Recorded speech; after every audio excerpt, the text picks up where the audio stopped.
The Rockers were one of the most electrifying tag teams of the 80s, revolutionizing wrestling with their high-flying moves and perfect chemistry in the ring.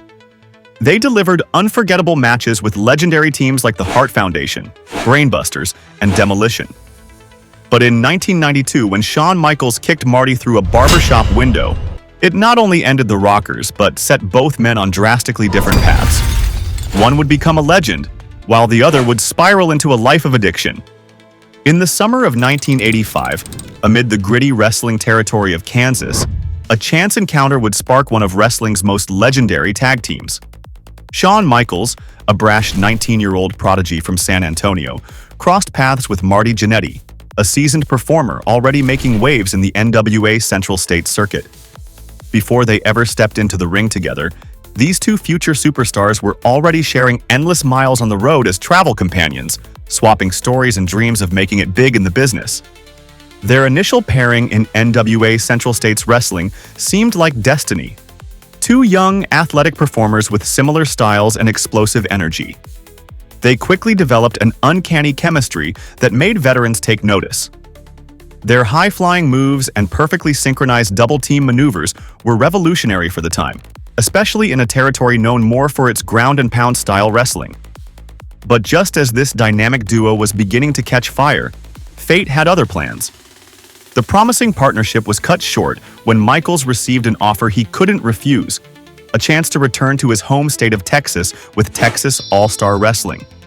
While some saw this early split as the end of what could have been, it was merely the first chapter in a story that would eventually reshape tag team wrestling forever.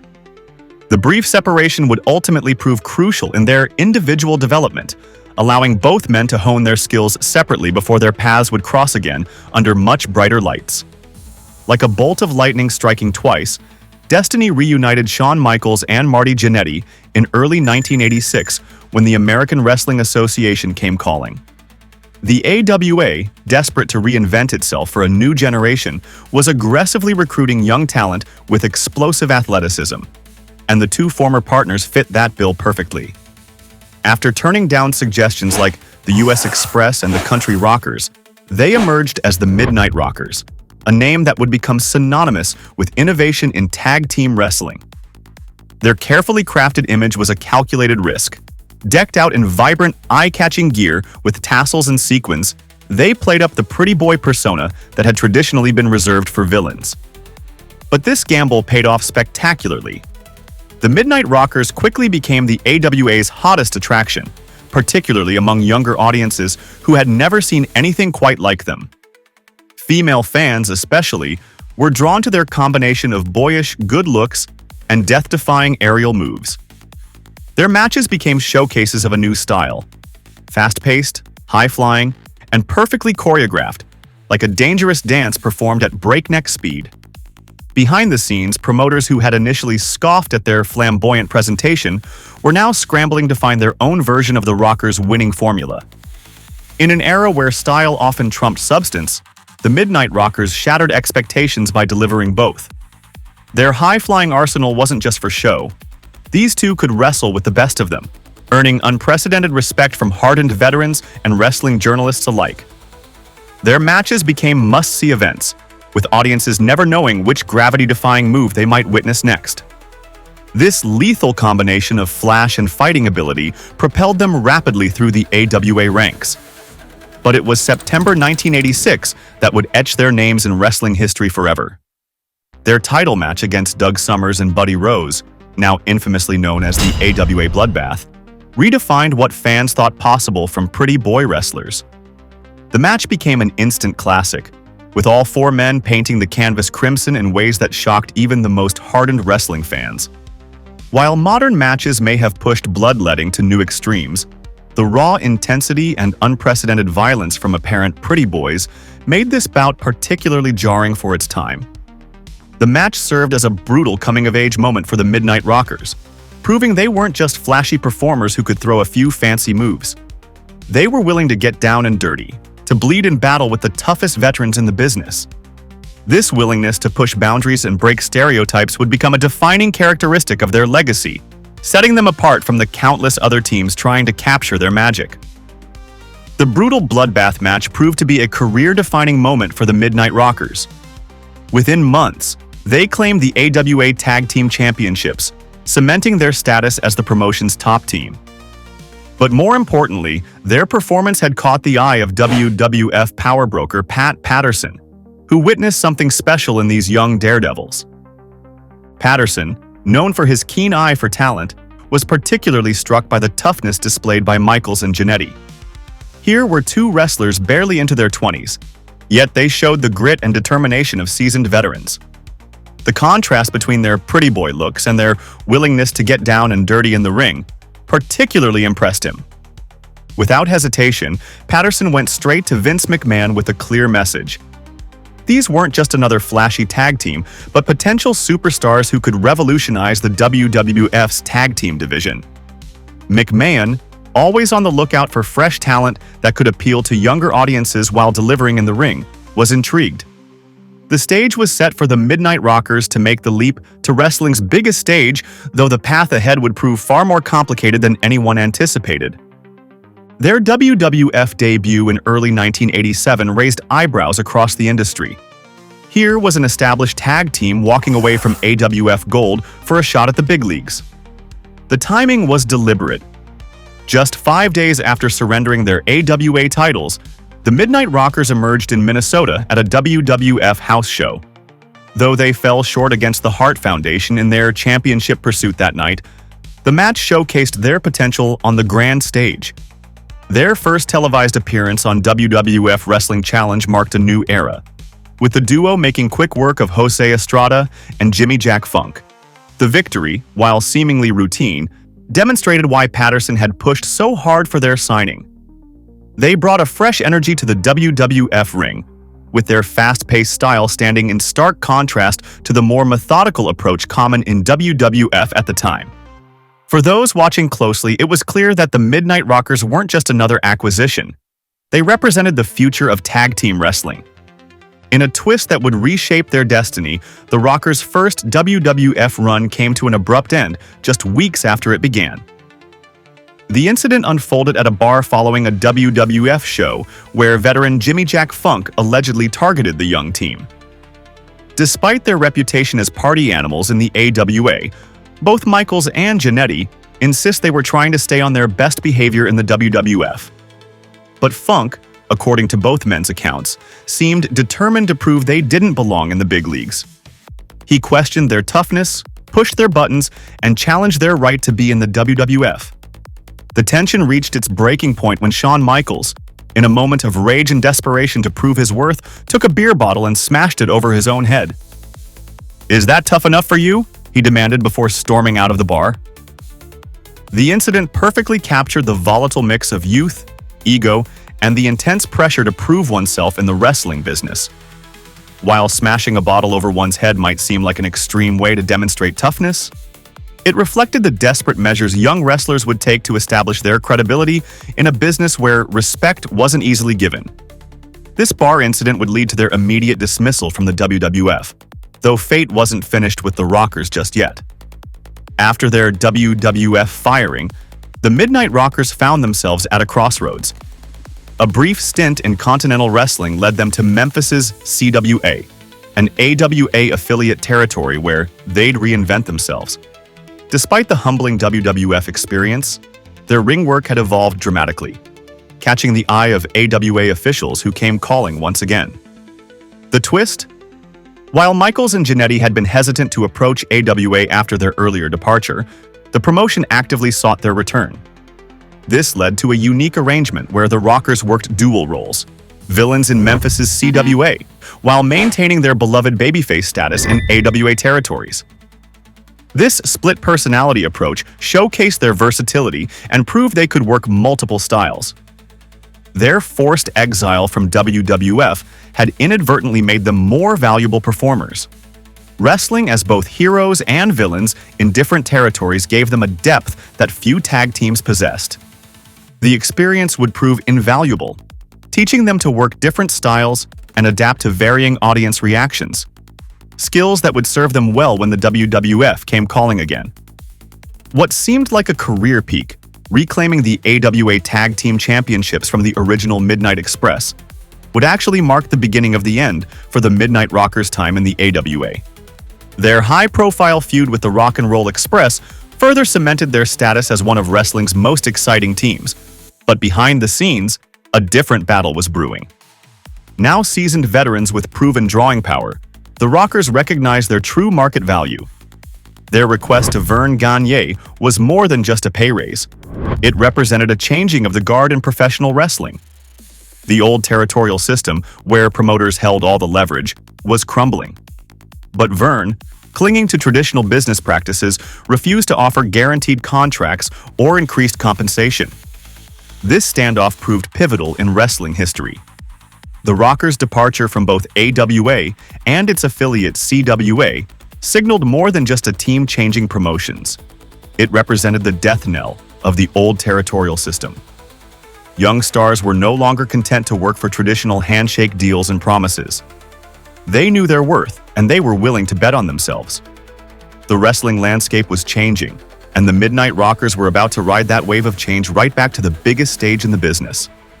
In what seemed like wrestling destiny giving them a second shot, Vince McMahon reached out to the Midnight Rockers just as they found themselves territoryless.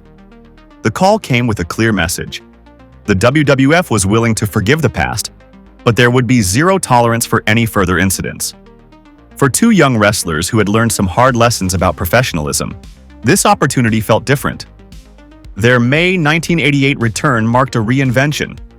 Now simply known as the Rockers, they brought a refined version of their high-energy style to WWF audiences. The shortened name reflected their evolution. Gone were the wild party boys of the territories, replaced by more polished, focused performers.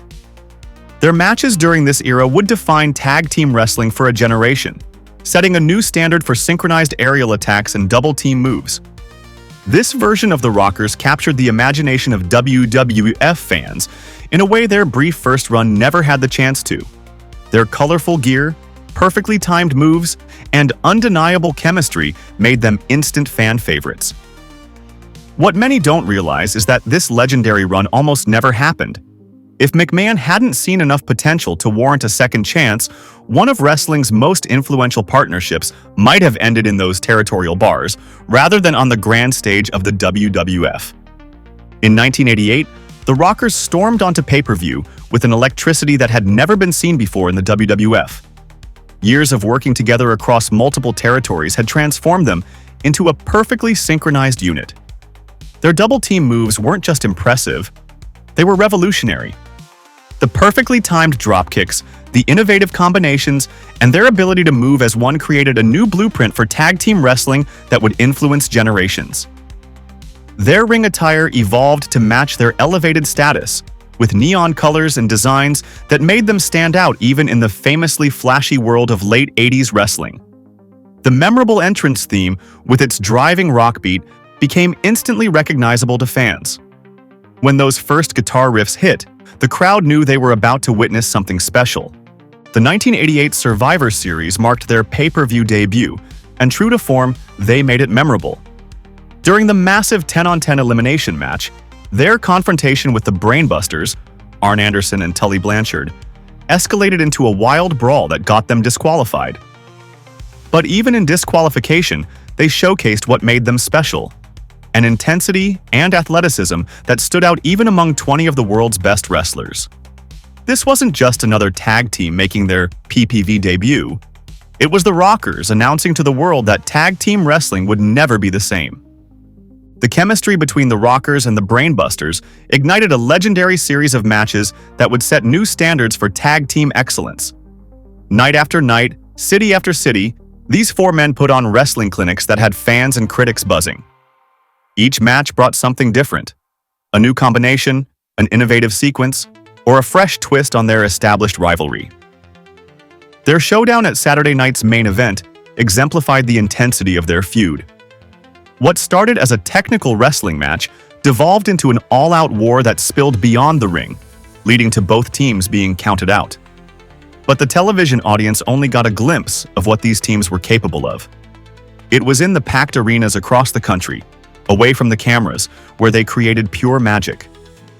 The inclusion of one of their house show matches in Pro Wrestling Illustrated's 50 Greatest Matches of All Time spoke volumes. In an era before social media and widespread tape trading, for a non-televised match to achieve such recognition was nearly unheard of. The Rockers vs. Brainbusters series represented tag team wrestling at its finest. A perfect blend of technical prowess, high-flying innovation, and intense rivalrous chemistry that had fans believing every near fall could be the finish. This feud wasn't just about wins and losses. It was about two teams pushing each other to new heights and redefining what was possible in tag team wrestling. The ascent of the Rockers reached new heights in 1989, with their appearance at WrestleMania 5 marking them as one of WWF's premier attractions. But it was their groundbreaking feud with the fabulous Rougeau brothers that would secretly make wrestling history in a way few fans realized at the time. Hidden away from television cameras in packed arenas across the country, these two teams were revolutionizing wrestling with the introduction of the Iron Man match concept to WWF. While the format wasn't entirely new, legendary champions like Ric Flair had made their names in hour-long matches. The Rockers and Rougeaus brought something different. These weren't just endurance tests. They were strategic battles where falls counted throughout the entire 60 minutes. What makes these matches particularly historic is their billing. While the NWA had seen plenty of 60-minute draws and time-limit matches, these house show confrontations were the first officially promoted as Iron Man matches in WWF history. The format would later become iconic through matches like Bret Hart versus Shawn Michaels at WrestleMania 12, but it was in these untelevised classics between the Rockers and Rougeaus where the concept was born. The technical precision of both teams, combined with their ability to tell a story over a full hour, made these matches the perfect testing ground for what would become one of wrestling's most prestigious match types. In late 1989, the Rockers found themselves drawn back into battle with their perfect rivals, the Brainbusters, rekindling a feud that consistently delivered match-of-the-night performances. The chemistry between these teams remained electric, but wrestling's evolution wouldn't let them stay locked in this rivalry forever. Early 1990 saw them testing their high-flying arsenal against the sheer power and intimidation of the Powers of Pain. This brief but intense program showcased the Rockers' ability to adapt their style, proving they could convincingly battle super heavyweights just as effectively as technical masters.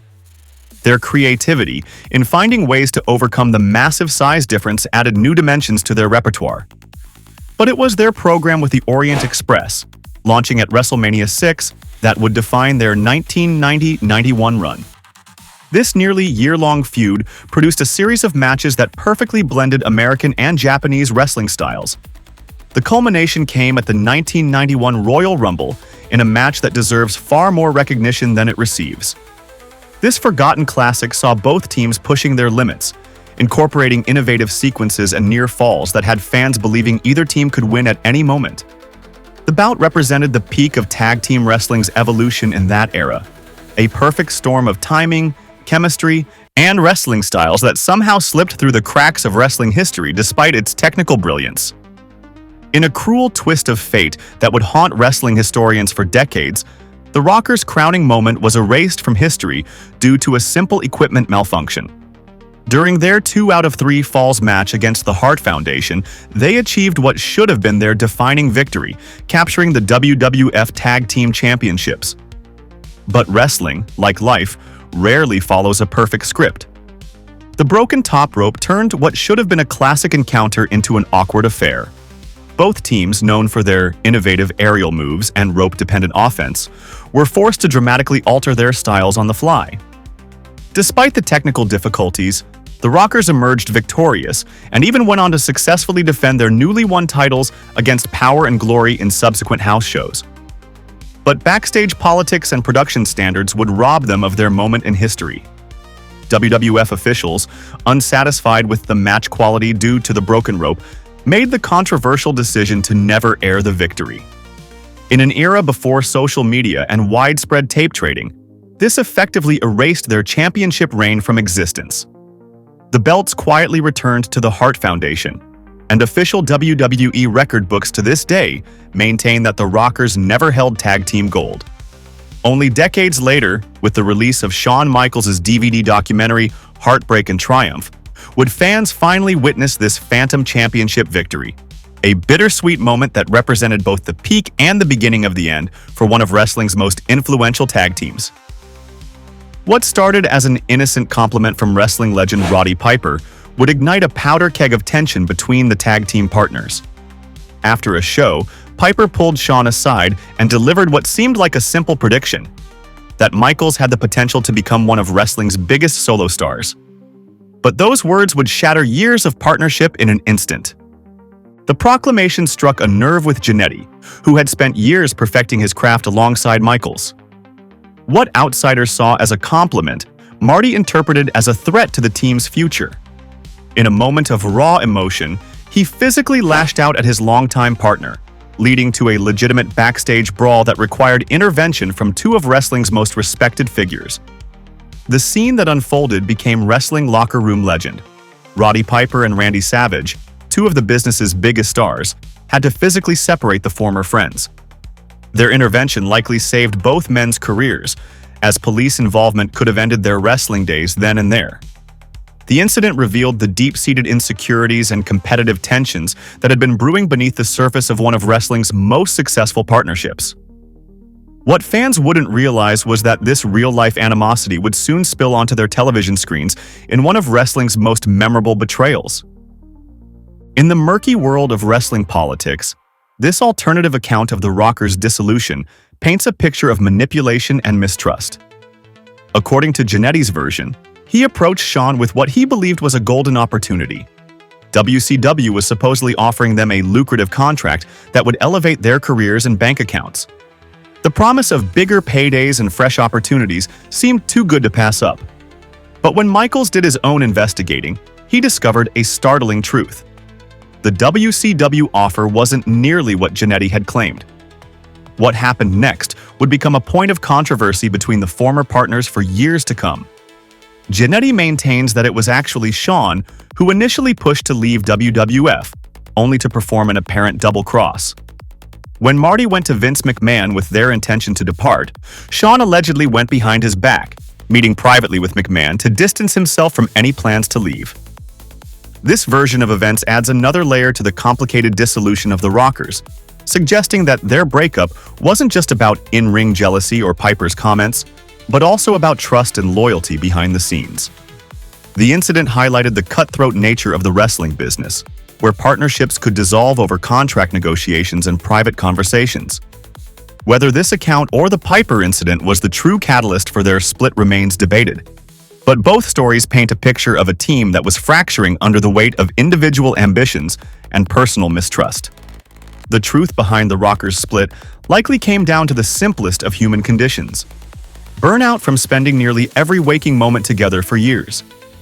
Like a marriage gone stale, the constant travel, shared hotel rooms, and endless hours on the road had taken their toll. The contradicting stories about WCW offers and backstage fights were perhaps just symptoms of a partnership that had run its natural course. By late 1991, WWF officials recognized the writing on the wall. While both men still had value to the company, their magic as a team had begun to fade. The decision was made to split them up, with Shawn Michaels taking on the role of the villain, a career-defining turn that would showcase his growing confidence and charisma. Jannetty would remain a fan favorite, playing to his natural underdog appeal. This dissolution of the Rockers wasn't just another tag team breaking up. It was the end of an era in tag team wrestling. Their years together had revolutionized the art form, introducing new moves, raising the bar for athletic performance, and inspiring countless future stars. But like many revolutionary partnerships in wrestling history, the very intensity that made them special would ultimately contribute to their demise. The pressure of maintaining such a high-energy, innovative style while managing increasingly strained personal relationships had finally reached its breaking point. December 1991. A moment that would become etched in wrestling history unfolded in what appeared to be a simple segment on Brutus the Barber Beefcake's interview set. The tension between the Rockers had been building on screen, with subtle miscommunications and heated exchanges that mirrored their real-life friction. Yet when they stepped into the barbershop, there seemed to be hope for reconciliation. The segment began with both men appearing to patch things up, leading fans to believe they'd witnessed another near breakup avoided. Then came the moment that would change wrestling forever. Shawn Michaels' superkick, later dubbed the sweet chin music, caught Jannetty flush, dropping him like a stone. But it was what followed that truly shocked audiences. Michaels grabbed his former partner and launched him headfirst through the barbershop's plate glass window. The visual was visceral and violent, shards of glass exploding everywhere, Jannetty's limp body hanging through the window, blood streaming down his face. The brutality of the attack was unprecedented for its time, especially on morning television. This wasn't just another tag team split. This was the birth of the Heartbreak Kid Shawn Michaels, and a defining moment in wrestling's shift toward edgier content. The barbershop window segment transcended wrestling to become a cultural touchstone, referenced and remembered even by casual fans decades later. What made the moment so powerful wasn't just its shocking violence, it was the death of innocence it represented. The Rockers, with their colorful gear and high-flying moves, had embodied the family-friendly spirit of 1980s wrestling. Their brutal end signaled wrestling's evolution toward something darker and more complex. Every tag team split that followed would be measured against this moment, but none would quite capture its raw impact or lasting significance. The sudden suspension of Jannetty following his January 1992 arrest dramatically altered both men's trajectories, particularly for Shawn Michaels. What should have been an immediate, white-hot feud between former partners instead became an unexpected opportunity for reinvention. In Jannetty's absence, Michaels found the space to fully embrace and develop his Heartbreak Kid persona. Enter sensational Sherry, whose addition to Michaels' act proved transformative. Her presence helped elevate Shawn from simply the guy who turned on his partner to a fully realized character. The peacocking arrogance, the mirror-gazing narcissism, and the flamboyant showmanship that would define the rest of his career all crystallized during this period. The Intercontinental Championship victory further solidified his status as a rising single star. The timing of Jannetty's arrest may have been the wrestling equivalent of a butterfly effect. Had he remained active, the planned feud might have locked both men into a prolonged program that could have stunted their individual growth. Instead, circumstance forced a clean break. While Michaels soared to new heights, crafting what would become one of wrestling's most iconic characters, Jannetty's absence allowed the WWF to move forward with Shawn rather than being tied to the dissolution of the Rockers. Sometimes the most significant career turns come not from careful planning, but from unexpected twists of fate.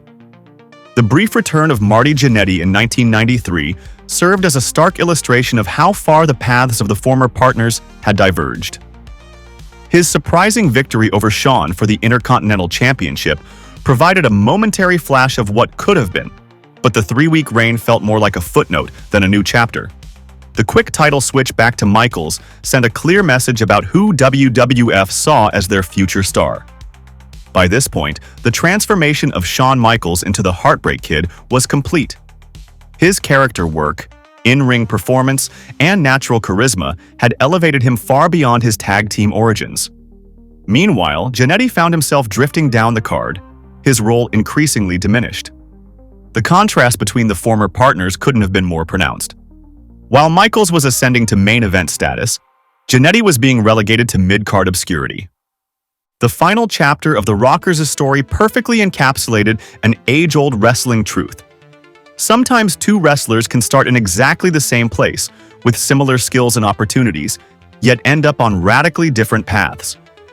Michaels would go on to become one of wrestling's greatest performers, while Jannetty's departure from WWF marked the beginning of a journeyman career. Their diverging fortunes were so pronounced that doing a Jannetty became wrestling shorthand for the less successful member of a splitting tag team, a bittersweet legacy for a performer who helped revolutionize tag team wrestling. The 1995 return of Jannetty to the WWF came during a vastly different era than when the Rockers first made their mark. In a questionable creative decision, WWF attempted to recreate Lightning in a bottle by pairing him with Al Snow as the new Rockers. But trying to recapture the magic of the original team proved impossible. The wrestling landscape had changed dramatically. and Michaels was now one of the company's biggest single stars. Despite Snow's considerable talent, the new Rockers were doomed from the start. The team felt like a pale imitation of the original, relegated to opening matches and secondary shows. Their few pay-per-view appearances barely registered with fans, who had moved on to edgier content as wrestling entered the Attitude Era. The partnership seemed to exist merely to remind viewers of Jannetty's past glory, rather than create something new and exciting. By December 1996, just over a year after the New Rockers formed, Jannetty was gone from WWF again. The failed reboot served as a bittersweet coda to the Rockers' legacy, proving that some things, especially in professional wrestling, are better left in the past. While Michaels continued his ascent to legendary status, this final chapter of Jannetty's WWF career highlighted how far the former partners' paths had diverged since that fateful night in the barbershop. The 2005 Raw reunion of the Rockers came like a bolt from the blue, sending shockwaves of nostalgia through the wrestling world. When Marty Jannetty's music hit and he joined Shawn Michaels to face La Resistance, it was as if time had briefly rewound to the late 1980s. The moment perfectly balanced fan service with legitimate athletic competition. What surprised many viewers was Jannetty's performance level. He hadn't lost much of his trademark agility and timing. Working alongside his former partner, glimpses of the Rockers' magic resurfaced. Their chemistry remained remarkably intact, proving that some partnerships never truly fade. The match quality impressed WWE officials enough to offer Jannetty a new contract, suggesting the possibility of a more extended run. But lightning wouldn't strike twice. Despite the promising one-night return and subsequent contract offer, Jannetty's stint lasted only a few months before his release. The brief reunion served as both a reminder of what made the Rockers special and a bittersweet footnote to their legacy. For one night, fans got to witness what many consider wrestling's greatest tag team reunited, proving that even if you can't go home again, sometimes you can at least visit for a moment. The 2006 storyline pitting Shawn Michaels against the McMahon family seemed like the perfect opportunity to bring back Jannetty one more time. With Shawn battling both Vince and Shane McMahon, the return of his original partner appeared to be a compelling plot twist in the ongoing saga. The narrative made perfect sense on paper. Who better to help Michaels against the McMahon family than his former tag team partner? It played into the rich history between all parties involved, with Vince being the one who gave the Rockers their second chance back in 1988. The story had all the elements for an emotional return and potentially meaningful character arc. But once again, the reunion proved short-lived. Whatever momentum might have been building was cut short by Jannetty's quick release from the company. The blog post from Jim Ross revealed the sobering reality behind Jannetty's continued absence. Legal troubles had restricted his ability to travel, effectively ending any chance of a sustained WWE return. This development cast a shadow over what would turn out to be his final meaningful appearances with the company. His 2009 one-off appearance on Raw would serve as his last hurrah in WWE, a quiet end to a career that had helped revolutionize tag team wrestling. The stark contrast between the former partners' paths couldn't have been more pronounced. While Michaels continued his legendary career, eventually receiving a storybook retirement and Hall of Fame induction, Jannetty's journey became increasingly marked by brief appearances and outside-the-ring struggles. In recent years, Jannetty's legacy has become increasingly complicated by his social media presence, particularly on Facebook. While he still makes appearances at wrestling conventions and occasional independent shows, it's his erratic online behavior that has unfortunately drawn more attention than his in-ring contributions to the business. These Facebook posts have often sparked concern among fans and fellow wrestlers alike, ranging from concerning to outright bizarre. In one of his most troubling social media moments, Jannetty's 2020 Facebook post sent shockwaves through the wrestling community. What began as an apparent threat to a former girlfriend evolved into a disturbing confession about an alleged incident from his teenage years. The post, which was quickly deleted, mixed personal relationships, threats, and a dark tale from his past involving the Chattahoochee River. The rambling post caught the attention of mainstream media and law enforcement, creating headlines far removed from his wrestling career. It combined elements of a personal message to someone named Winnie, with a disturbing story from his youth culminating in an apparent confession. The post's mix of present-day relationship drama and historical claims exemplified the concerning nature of Jannetty's social media presence. The fallout from Jannetty's Facebook post brought swift attention from law enforcement, with the Columbia Police Department in Georgia launching an immediate investigation into the claims. The gravity of his apparent confession forced authorities to take the matter seriously, regardless of its connection to events from decades past. As pressure mounted and the investigation gained traction, Jannetty began walking back his statements. His first revision claimed he hadn't killed anyone, but had defended himself with a brick during an attempted assault, causing the man to disappear. This modification to the story did little to quell the growing controversy.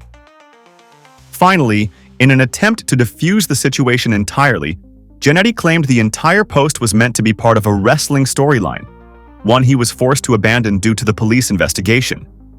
This explanation raised even more questions, as posting such serious claims on a personal Facebook page seemed an unusual way to promote a wrestling angle.